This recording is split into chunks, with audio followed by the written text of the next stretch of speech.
11 days in the dark, the faith that feeds. It was supposed to be just another expedition.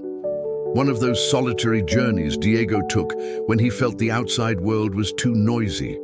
There was no cell phone signal, no Wi-Fi, just him, his backpack, a flashlight, and the narrow corridors of a little explored cave in the interior of Minas Gerais. He wasn't exactly a carver, but he behaved like one. Every fissure in the rock, every shadow cast, made him feel alive in a way no big city ever could. On the morning of August 7th, 2023, he entered the cave with a clear schedule. 3 hours of exploration, maybe 2 more hours of mapping inside, and return before sunset. But what Diego didn't know was that the cave, damp and silent as a forgotten tomb, had different plans for him. At 3:42 p.m., a car-sized rock slid from the main entrance after an underground vibration, a small tremor, a seismic event that no one in the area even noticed. Diego heard the rumble and ran back, only to find the only path connecting him to the world completely sealed off. He tried pushing, screaming, knocking. Nothing. Just the muffled sound of his own breathing and the growing loneliness within the darkness. For the first few hours, he thought he would be rescued soon. He had left a note with a friend telling him where he was. "If I'm not back by 8 p.m., come find me," he had written casually. But the hours passed. 1 day was gone, 2, 3. On the 4th day, the flashlight went out. The food ran out on the 2nd, the water bottle on the 3rd. On the 5th day, Diego stopped counting time by his watch, which was now just a useless object strapped to his wrist. The darkness made it impossible to distinguish between morning and dawn. The cold of the stone penetrated his bones. And hunger. Hunger became a living presence, as if the cave had teeth. He prayed, he screamed, he cried. And in a moment of desperation, absolutely, he banged his head against a stone wall, begging for it to end. That's when the first strange thing happened. The next morning, or what he thought was morning, Diego woke with a sweet taste in his mouth. His tongue touched something sticky against his teeth. There was no food there, no fruit, no leaves, not even moss. But the taste persisted, and his hunger diminished. He thought he was hallucinating. But then, day after day, when he woke, he felt the same taste, like honey. On his 8th day in the cave, without food, without light, and without direction, Diego began to speak to someone.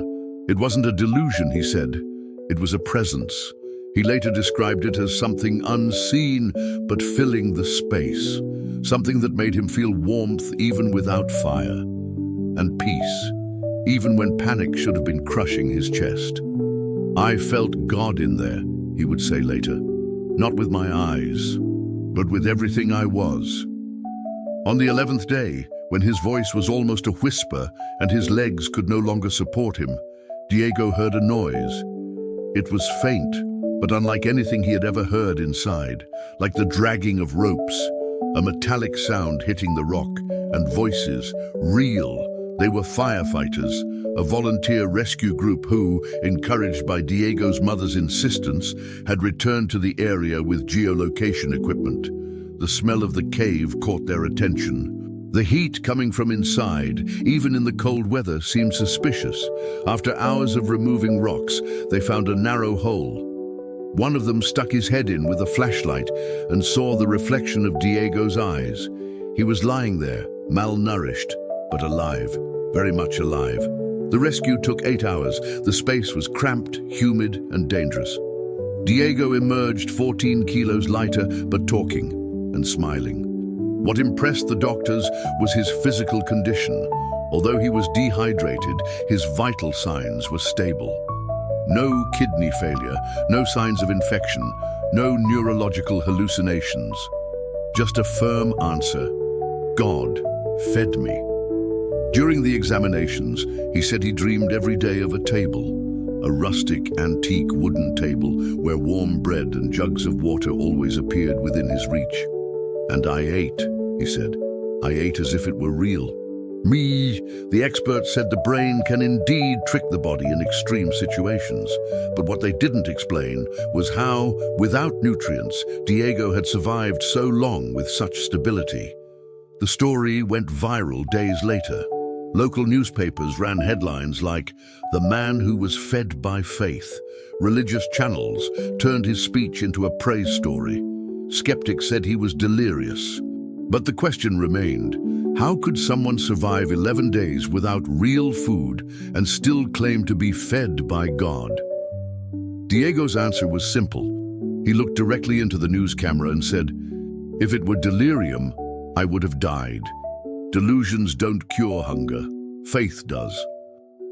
At a public event a month later, he returned to the cave entrance, this time with more people, a Bible in hand, and the same backpack on his back. Only now, he had a new mission, to tell how the silence of the stone revealed the clearest voice he had ever heard in his life.